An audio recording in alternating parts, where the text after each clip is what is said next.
to let all your thoughts about the outside world just fall away.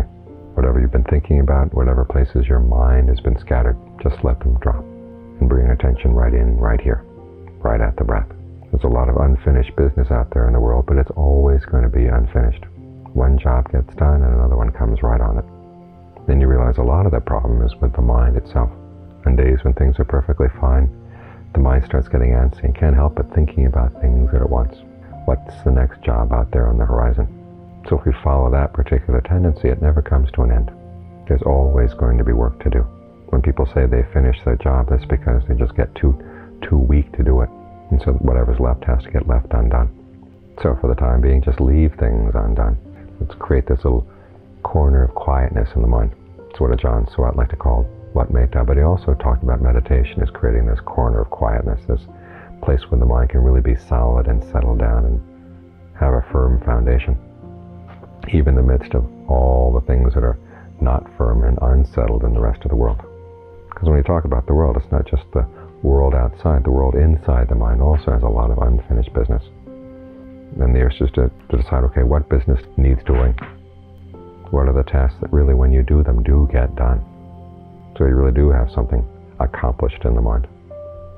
This is why the Buddha was so particular about which questions he would answer and which ones he wouldn't answer. Which issues were worth dealing with, which ones were worth just putting aside. You can't take on everything. So you have to focus on what's important. Have a sense of priorities, not only in your life at large, but also in where you focus your attention, where you focus your energy right here, right now. So you focus on the breath. There are lots of other things you could focus on right here, right now, but you just limit it to the breath. And see what the breath is doing. Is it coming in? Is it going out? Is it comfortable? Is it not comfortable? If the mind wants to analyze things, there's plenty to analyze right here. If it wants to settle down, well, let's just make the breath comfortable and allow the mind to settle down.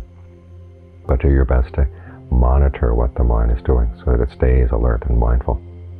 It doesn't go drifting off other places. Keep it right here with a sense of the body, breathing in, breathing out. As for everything else in the area of your awareness, just let it go. Take this as your beachhead. This is the spot that you're going to develop. As Ajahn Lee says, big things have to come from little things. So you have your spot here in the body, you have this place of quiet and focus in the mind. And there'll be other things going on. You'll notice there's chatter in the background here, chatter in the background there. This thought comes up, that thought comes up. And it's your ability to just say, no thanks, and come back to the breath. That's what helps develop this quiet center here. And don't think that it's selfish.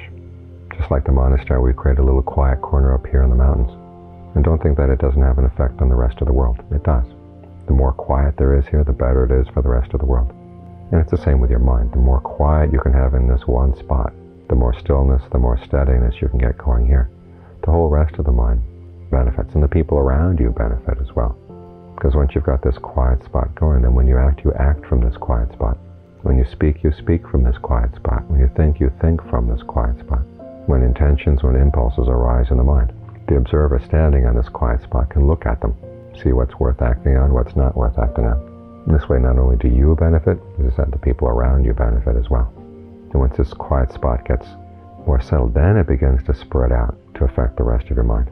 It's like starting a little fire. You may have a lot of brush to set fire to, but in the beginning it's just a little tiny flame.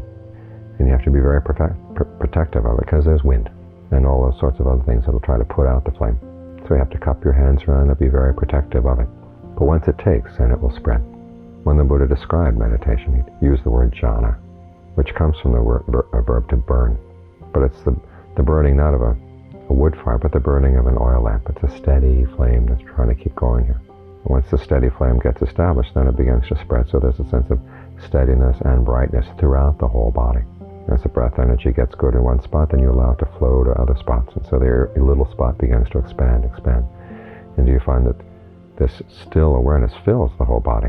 It seems to be the background from which everything else comes out and returns. But you're right there at the stillness. And there is an expansive sense. So even though in the beginning it may seem like when you're practicing meditation, there's a little fence around the mind, there are restrictions on the mind, it's just for the purpose of getting things established. It's like your hands are cupped around the flame that you're trying to have it catch. Once the flame has caught hold of the kindling, okay, then it begins to grow on its own and it goes larger and larger. Then there's a sense of expansiveness. So it's not always going to be restricted. In fact, when the sense of concentration gets solid and begins to spread out to the body, you find it's much more expansive than your ordinary states of awareness. And it's all right here. So we start out with this little corner, this little spot. Look after it, make sure that it's still, make sure that it's quiet, make sure your attention doesn't wander away. If it does wander away, just bring it right back, bring it right back. Sign it was blown off by a little wind, a gust of wind there, so you just bring it right back.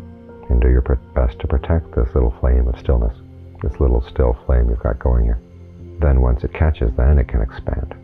And the sense of openness and the sense of relief that comes with that level of concentration, it's hard to find anything to compare. But the important part is doing the groundwork properly in the beginning, because that's where most of the dangers lie. Once those dangers are passed, okay, then things begin to open up in the mind. There, of course, will be other dangers, but the most difficult part is just getting the mind to settle down and get established with a proper sense of balance. Not too little energy, not too much energy. Just right. And until you get that sense of just right, there's going to be a lot of, sometimes it seems like trying to balance a ball bearing on the end of a needle. Just keeps slipping off. But finally, once it gets established, you realize it's a lot more solid than you thought. Once you recognize it, then you can keep coming back. You know that spot. This is how the concentration becomes more and more of a skill.